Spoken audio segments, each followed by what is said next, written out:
What's up, guys? Today I'm going to be bringing you another Hot Toys and Statue Collection Tour update. There's been a lot of changes because it's been about 7 months since the last update, but let's just jump right into it with the best Star Wars statue in my collection. That is the Sideshow Vader. The amount of detail here is pretty insane for the price of the statue.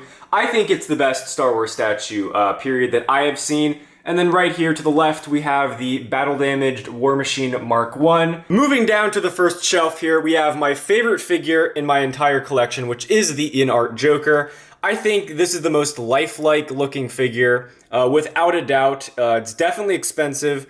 It's a 2-pack and it runs for about $1,000, I think, for 2 figures.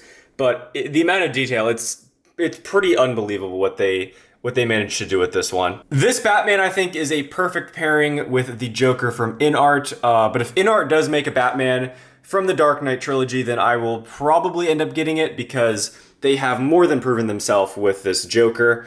Moving down here, we have one of my newest figures, which is Wolverine, and then we have Endgame Captain America, which is one of their most popular figures, I think, without a doubt. And then we have Black Panther in the back from Captain America Civil War, I think, yeah.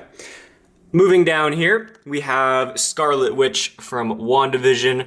I'm still waiting on the Multiverse of Madness version. Whenever that gets released, it feels like that's been delayed for a while now.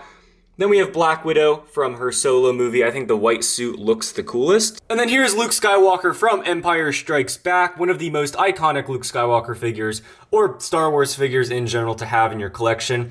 This base actually does light up, but there's nowhere for me to plug it in, so it stays like that. And here is the biggest statue in my collection, which is the Doomslayer by Prime 1. This guy is so big. He needs his own pedestal, and that base is so detailed.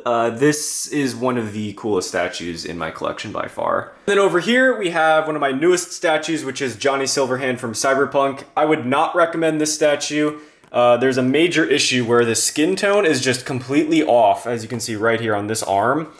I don't know why that is. It is not accurate to the game, obviously. It's kind of weird, but... And here's Tony Stark Iron Man from Iron Man 1 in one of his most iconic armors by far, and a really nice base.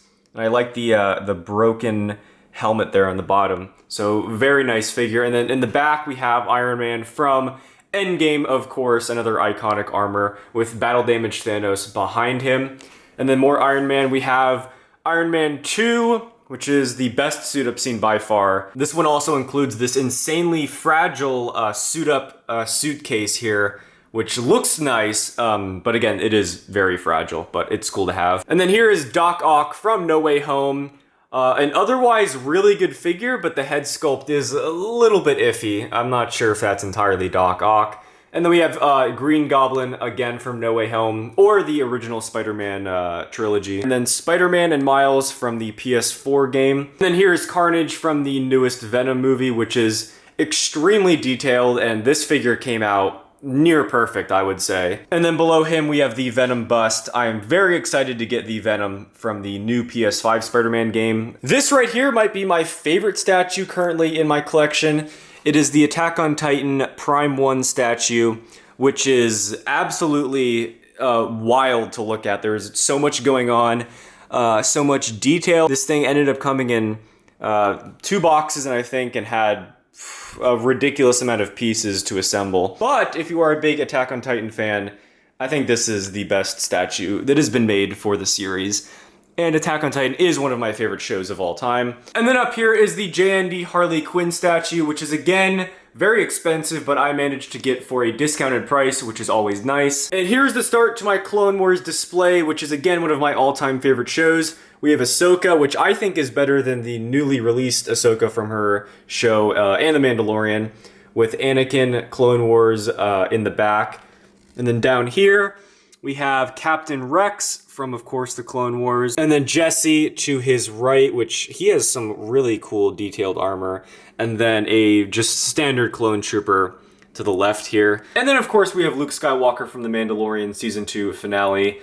Mandalorian, again, in the back, which is the newest version with the shiny armor. And then over here to the right, Casca Reeves, which again from the Mandalorian. Moving down again, we have Finnick from the Bad Batch and the Mandalorian, and then some Bad Batch figures with Hunter and Echo in the back. Also can't forget Cad Bane, one of my favorite figures from the Clone Wars, and this is from his appearance in the Boba Fett show.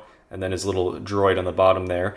And this, we've got the Lego Millennium Falcon, so, you know, that's cool. And here is the Green Goblin again from No Way Home, but this is his final appearance.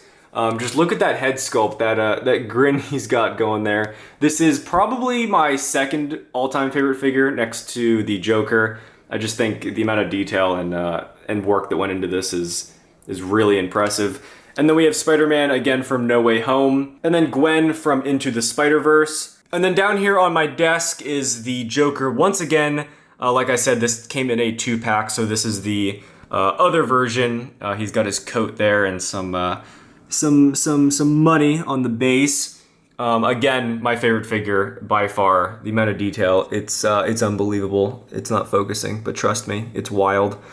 And yeah, that's him. So that's about it for the collection update. Go ahead and leave me a comment down below of what your favorite figure or statue or whatever is in my display. And I will be back again with another update in the future. In the meantime, make sure you subscribe and like the video. And I'll see you guys in the next one.